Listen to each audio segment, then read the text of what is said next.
Bună dragi urmăritori! Bun venit pe canalul nostru! Acesta este adevărul. Sila a reușit prin propriile picioare și a reușit să formeze un cuplu credibil, compatibil și armonios cu Dogucan, un actor tânăr și talentat. Kizilcik Sherbeti, un serial deosebit cu o distribuție excepțională și omogenă, care au reușit cu fiecare rol în parte și împreună să convingă publicul și azi sunt pe primul loc. În privința SES 3 este un eșec confirmat de ratingul minim pe care îl are, iar Halil se zbate de unul singur că nu are parteneră. Este o apariție bizară îmbrăcată cu niște haine slampete pe post de creații vestimentare și care nu spune nimic și din păcate vocea este inacceptabilă pe o actriță, și nu mai are parte bietul Yaman și de un scenariu prost, o parodie a sezoanele 1 și 2. Yaman este și el lipsit de sens și debusolat cu un rol de tot rasul, dacă nu ar fi de plâns fără nimic nou și nicio provocare. A rămas și a fost învins de cei pe care i-a crezut când le-au asigurat că fără Sila el va aduce un succes mai mare. Când te iei după muște, ajungi la groapa de gunoaie și pierzi în loc să câștigi. Sila a riscat tot și este în vârful piramidei. Halil Ibrahim a rămas și este în camera subterană a mumiile, locul de depozitare a faraonilor dispăruți de pe acest pământ. Sila este unul dintre acei oameni care te impresionează și te uimesc prin simplitate, sinceritate și modestie.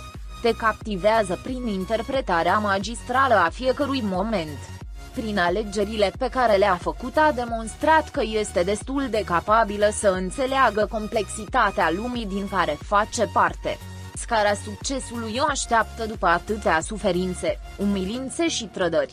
Au jucat împreună Seham, au fost minunați, dar fiecare din ei a fost pus la încercare și fiecare a ales un destin comun care le-a oferit șansa de a se remarca, a fi iubiți și apreciați într-un film prost ridicat de ei la nivel de fenomen social și distrus de incompetenta și lăcomia unor producători mediocri și verosimi. Sila a înțeles lecția primită, a profitat de șansa oferită și a pornit ademnă și sigură pe talentul ei spre drumul succesului. Sila nu a avut nevoie niciodată de Halil și nici nu cred că va avea vreodată, deși au făcut o armonie perfectă în emanet. Sila nu a fost respectată și prețuită, iar ce i-au făcut la acea premieră este de neconceput pentru o actriță tânără și cu un talent uriaș, să mai poată avea o relație de amabilitate sau colegialitate cu acei foști colegi. O consider o fire prea mândră ca să mai aibă de-a face cu unul dintre ei. După părerea mea, aceea a fost umilință și nerecunoștința supremă din partea tuturor și în special din partea lui Halil. Spectacolul este grozav, distribuția este grozavă. Forță ca întotdeauna la un nivel înalt și partenerul lui Dogucan este un tip tânăr și își joacă rolul perfect. Fenomenul despre care vorbim a fost este Siva Ramanei în istoria cinematografiei, ca lumea a asociat subiectul serialului cu viața personală, care a fost trecută în prim plan, iar o parte din public nu a fost mulțumit, uitând prestația artistică. Este cu totul altceva. Nu toate cuplurile actorii geniali, ca prestație artistică, au fost iubiti în viața reală. Despre succesul artistic al fiecăruia vom mai auzi. Succesul maxim nu se discuta de la o zi la alta, sau de la o săptămână la alta. Valoarea unui artist odată capătată rămâne. Sunt atâtea vedete consacrate care, chiar dacă nu sunt în fiecare zi discutate pe canale de știri, nu înseamnă că și-au pierdut valoarea, însă ajuns să fie mai selective în ceea ce privesc rolurile. Sisi Ropul a avut mai multe opțiuni, însă actorii au refuzat rolul. Timul va dovedi multe, însă niciodată adevărul dorit de unii sau de alții. Într-adevăr, Kizilcik Sherbeti este din ce în ce mai apreciat, ratingul din ce în ce mai bun, ajungând pe locul 2, însă de emanet, nu mai avem ce spune, a ajuns un nimic, pe ultimul loc în fiecare zi, cu ratingul 0. Păcat doar de Halil, care se risipește talentul și timpul într-o serie de mult terminată. Încercarea de a prelungi emanet, din ambiția prostească a lui Nazmiye, cu sezonul 3 în care au adus o dansatoare lipsită total de talent, a dus la un dezastru.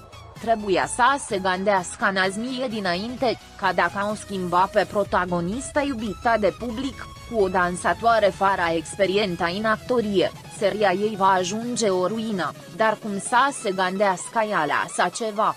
Orgoliul, ambiția și banii cu care s-a cumpărat dansatoarea rolul au demonstrat cât de ingust gândeste, mai ales că a rămas și în pana de inspirație, preluând scenele din SES.1 și 2, ceea ce e o rușine pentru o scenaristă de excepție cum se crede.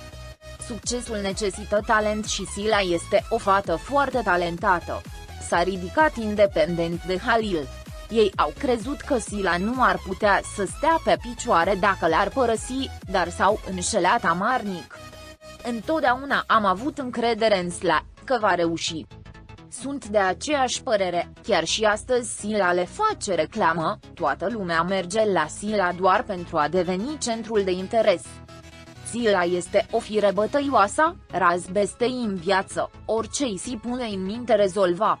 Este tenace și serioasă.